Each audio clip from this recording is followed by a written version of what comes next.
शंकर एक अनाथ लड़का था। उसको जंगल में रहने वाले शिकारियों के एक गिरोह ने पाला था। उसके पास कोई औपचारिक शिक्षा भी नहीं थी। वह केवल एक चीज जानता था कि उसे कैसे जीवित रहना है। शिकार करना और उनको मारना तथा जंगल के फलों को खाना और नदी के पानी को पीकर अपने आप को जीवित रखना जानता था। एक दिन वह अपना रास्ता भटक गया और उसने देखा कि कुछ लोग नदी के किनारे पर बने एक पत्थर की आकृति के चारों ओर जोर जोर से चिल्ला रहे हैं। कुछ लोग उस पर फूल, फल और नारियल चढ़ा रहे हैं।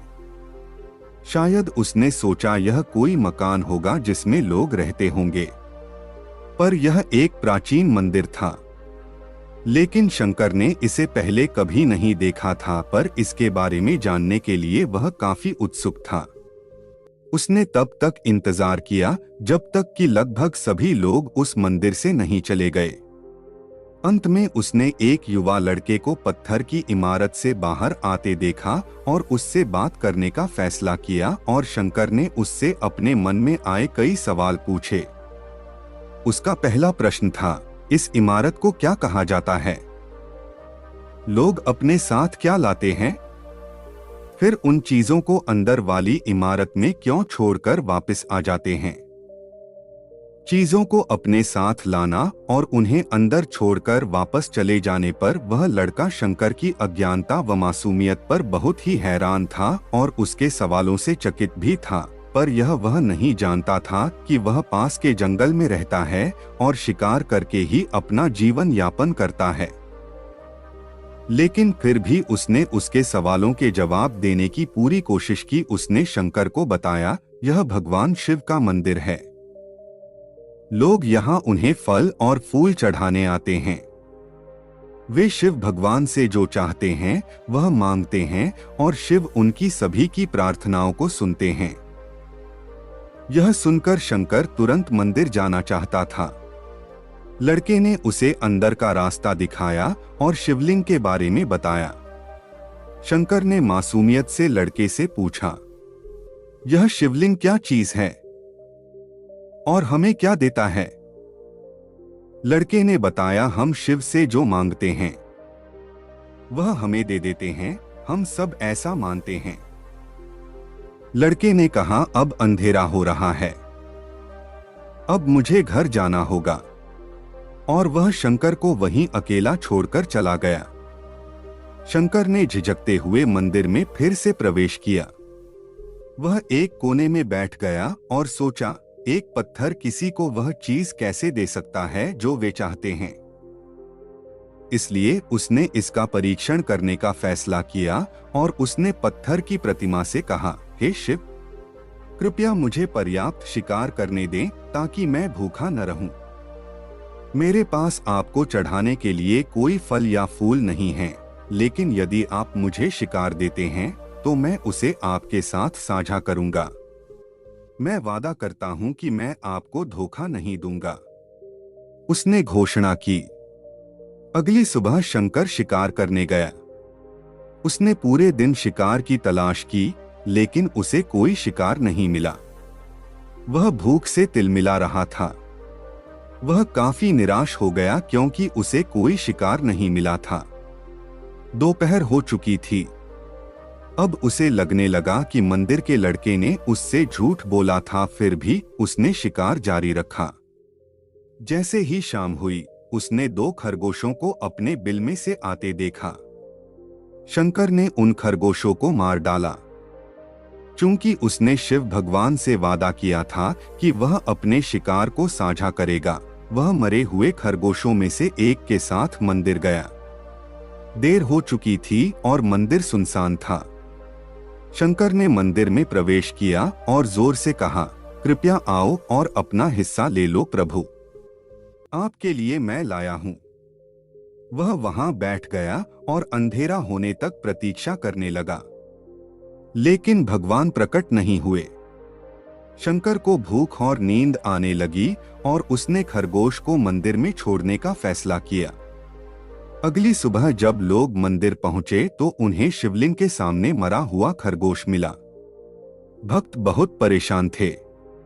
यह यहाँ कौन लाया है? उसने हमारे मंदिर को अपवित्र करने की हिम्मत कैसे की?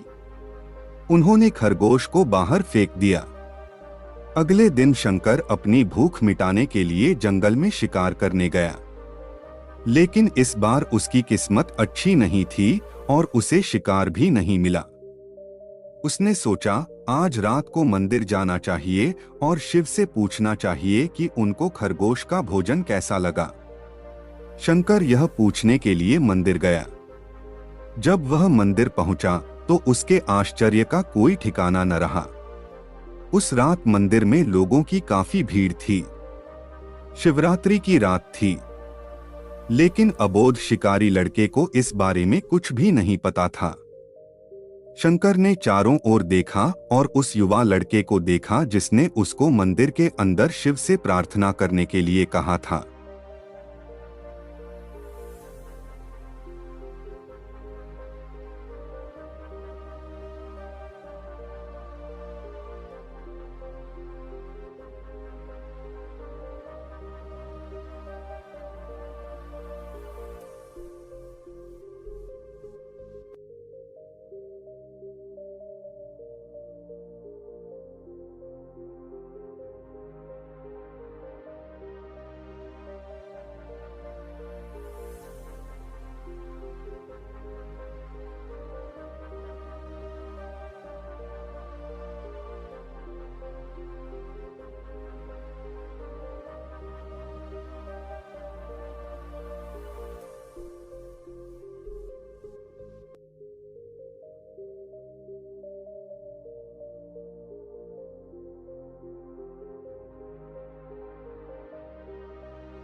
चूंकि उसे इतने सारे लोगों के आसपास रहने की आदत नहीं थी, उसने वहीं रुकने का फैसला किया और पास के एक बेल के पेड़ पर चढ़ गया। यह एक लंबा इंतजार था और समय बिताने के लिए उसने पेड़ से पत्ते तोड़कर जमीन पर फेंकना शुरू कर दिया। उस अज्ञात पेड़ के नीचे एक छोटा सा शिवलिंग था, जिसकी पूजा लंबे समय से नहीं की गई थी। शंकर के द्वारा फेंके गए बेल के पत्ते उस शिवलिंग पर गिरे।